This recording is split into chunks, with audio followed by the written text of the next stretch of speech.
국내외에 계시는 시청자 여러분, 사랑하는 북녘동포 여러분 안녕하세요. 통일을 함께 고민하고 함께 생각하는 자유평화통일TV의 통일을 이야기하는 통일톡 아줌마입니다. 이번 방송은 동상이몽 우리의 소원은 통일이라는 주제로 1, 2부로 나누어 방송하려고 합니다.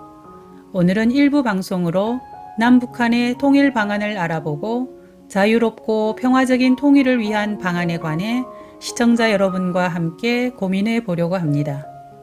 시청에 앞서 구독과 좋아요 눌러주시고 알림 설정을 해주시면 더 알차고 좋은 방송으로 보답하겠습니다.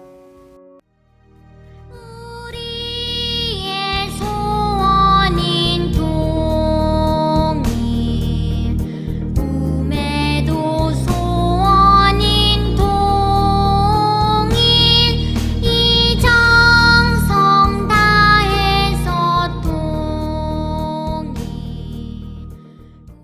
시청자 여러분, 지금으로부터 꼭 21년 전인 2000년 6월 15일 김대중 대통령과 북한 김정일 위원장이 함께 손잡고 우리의 소원은 통일 노래를 부르던 장면 기억하시나요? 그 당시는 한반도에서 전쟁이 사라지고 곧 통일이 될 것 같은 분위기였죠.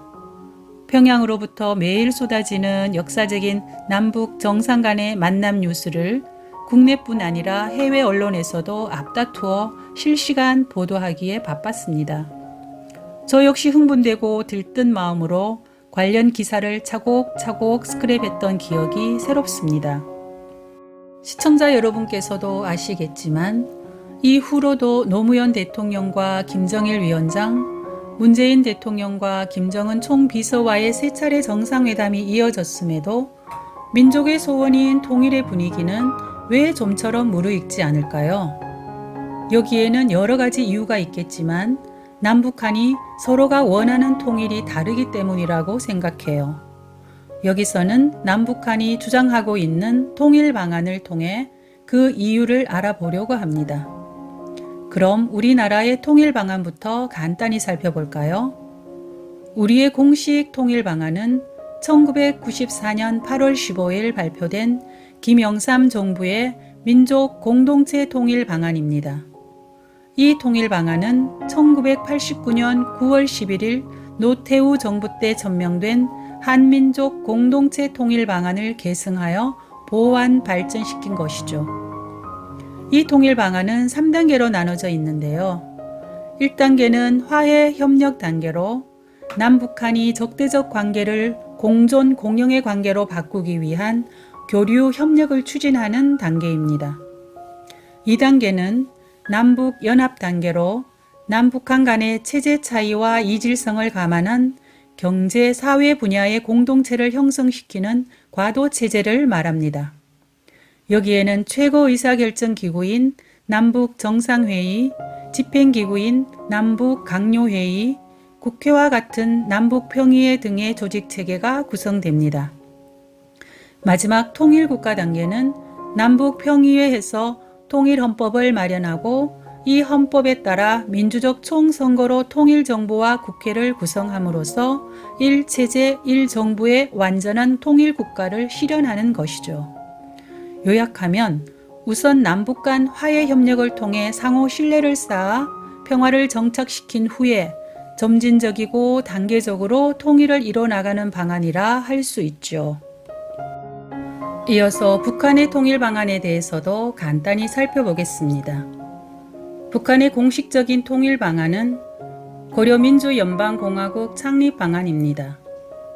이는 1960년대 연방제에서 1973년 6월에 제시된 고려연방공화국을 거쳐 1980년 10월 조선노동당 제6차 당대회에서 김일성이 제시함으로써 완성된 통일 방안입니다. 이 방안의 개념은 연방정부 내의 남북 양쪽 지역 정부가 내정을 맡고 외교와 국방은 중앙정부가 맡는 1민족 1국가 2체제 2정부 형태입니다. 다시 말하면 남쪽 정부는 현재처럼 자유민주주의 시장경제체제로 남한 지역을 통치하고 북한 정부 역시 전체주의와 사회주의 체제로 북한 지역을 통치하며 중앙정부인 고려민주연방공화국이 주권국가로서 외교와 국방을 전담하는 제도라 할 수 있죠. 김정일 집권 이후에는 낮은 단계 연방제를 주장하였는데요.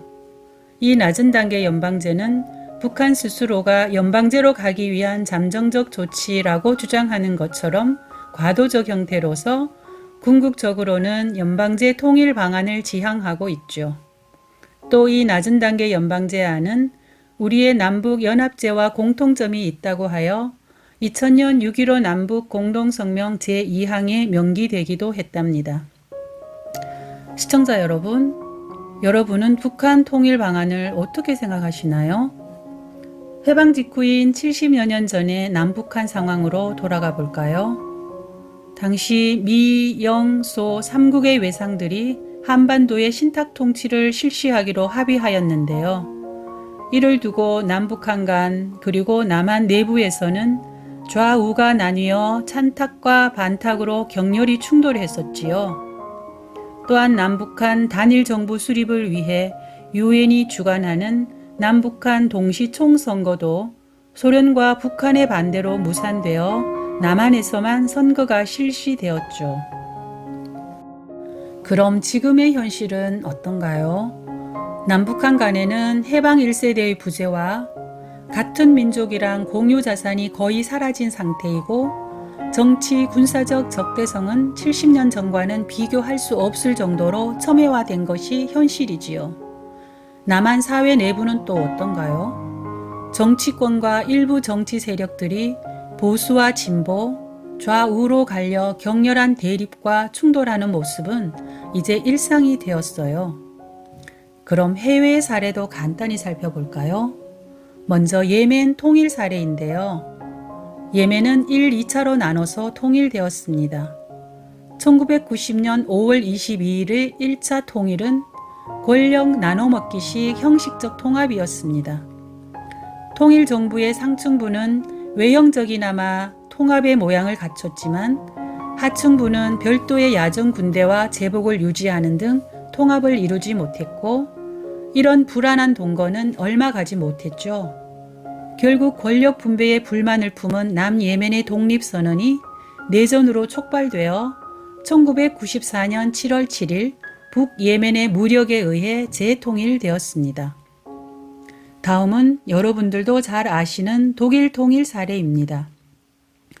독일 통일의 결정적 요인은 소련 공산당 서기장 고르바초프의 민족 자결에 기초한 대외 정책 등 국제적 환경이라 할 수 있을 것입니다.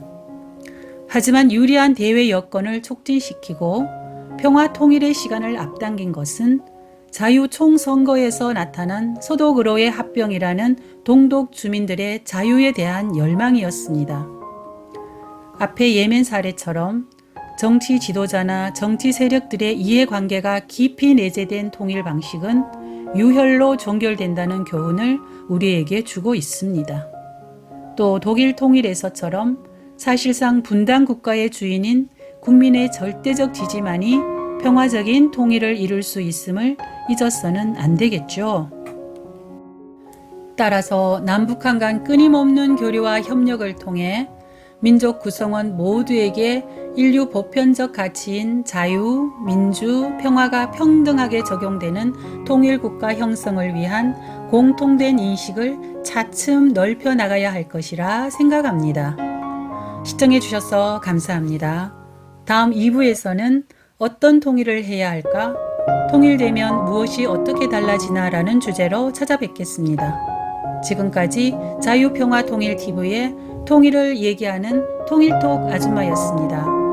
구독과 좋아요는 사랑입니다. 감사합니다.